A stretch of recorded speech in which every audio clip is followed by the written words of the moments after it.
Les alliés qui viennent nous unir à le ministère de la Justice. Nous venons de ministère de Justice côté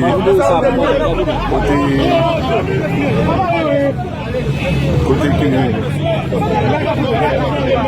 nous devons le ministère de la Justice, nous disons à côté qui est avocat aussi dans ce privé pour le dernier message là.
La mort d'un homme, c'est la mort de tout homme.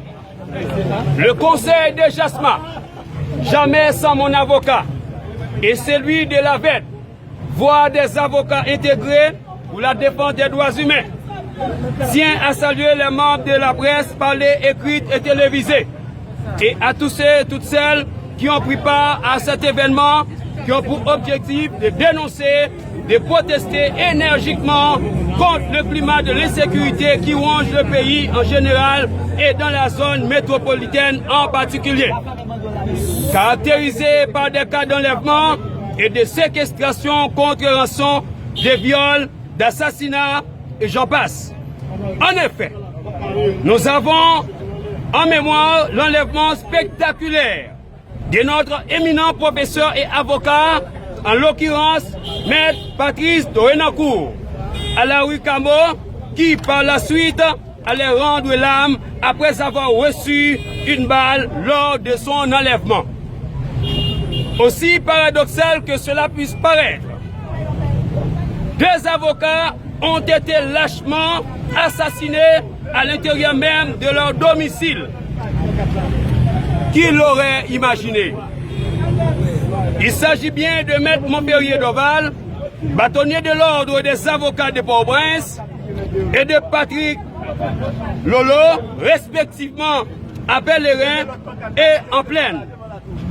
Le dernier cas d'assassinat perpétré sur la personne d'un avocat est celui de notre estimable confrère, Maître Fritz Altenor, qui a reçu pas mal de 8 projectiles au volant même de son véhicule, en date du 20 janvier de l'année en cours.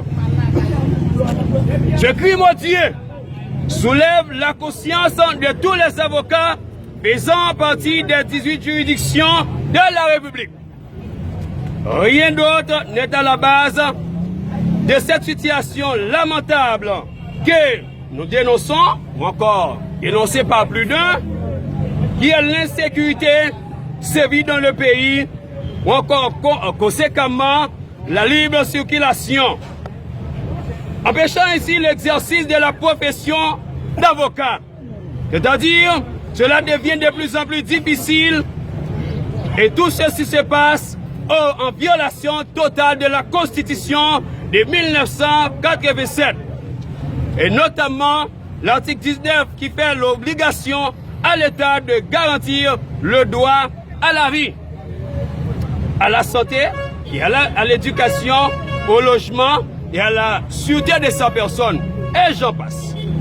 Ainsi, et d'autres instruments internationaux signés et ratifiés par l'État haïtien relatifs aux droits de l'homme. Nous nous référons à la Déclaration universelle des droits de l'homme de 1948 et de Pacte jumeaux et de tout ce qui précède. Nous voulons rappeler à tout un chacun que la mort d'un homme, c'est la mort de tout homme. La mort d'un avocat est la mort de tous les avocats. La mort des avocats, c'est la mort de tous les avocats. La mort d'un avocat, c'est la mort de tous les avocats. L'assassinat de Maître Fritz Altenor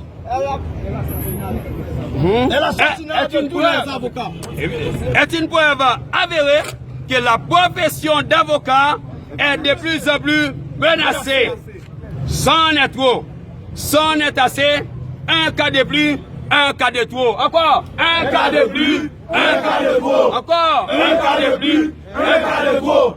En somme, nous exhortons une fois de plus les autorités policières et judiciaires à assumer leurs responsabilités, à faire régner l'ordre et la paix dans la cité. Aussi et surtout à faire le jour, merci confrère, le jour sur l'ensemble de cas d'assassinat dont sont victimes les citoyennes et les citoyens du pays, notamment les membres de la Bazoche.